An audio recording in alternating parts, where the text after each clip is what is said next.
Horror relies heavily on the audience's fears. As technology advances, do these audiences become more immune to the props and creatures used?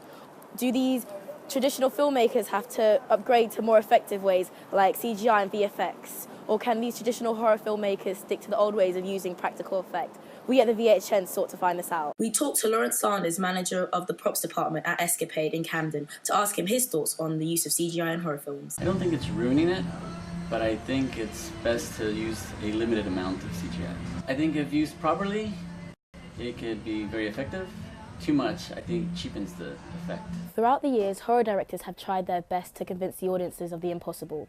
Keeping this belief alive has become more difficult as our eyes and brain are trained to not believe the impossible. All of the top 25 grossing movies from 1995 to 2015 have used CGI in their films. It seems that has become a necessity. We asked you guys on our website what you thought. Of the 100 16 to 18-year-old horror fans that voted on our website after watching a clip from The Fly, all of you said that it looked outdated and could tell it lacked CGI. However, 30% of you said you would still watch the whole film. All the winners of Best Horror Film from the past 5 years have featured CGI. We met up with Corin Hardy, director of The Hallow at the BFI South Bank, about the making of his film and his opinions and best examples of practical effects. As I grew up, I watched a number of sort of fantastical movies and, Steven Spielberg's films and Jaws and E.T.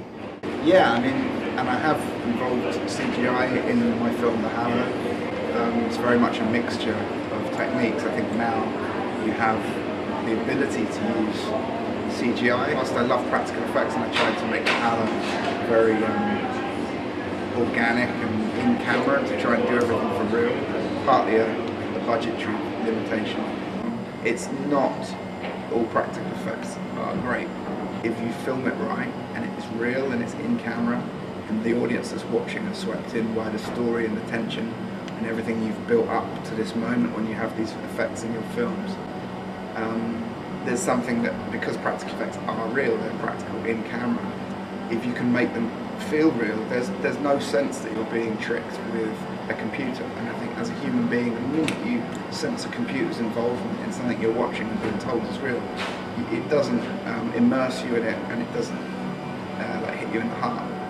And if something hits you in the heart, whether it's like an emotional moment or a scary moment or an action moment, that's what cinema's about.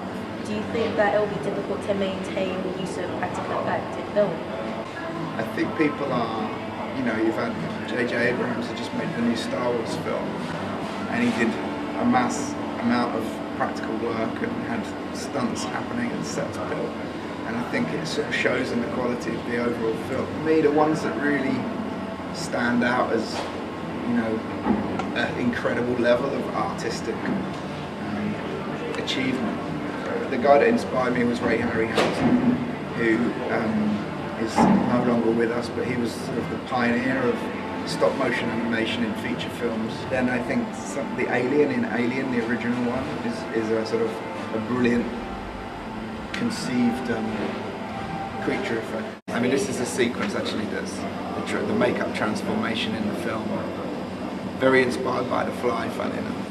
And these are the stages of kind of prosthetic makeup effects, or my initial ideas as he starts to change.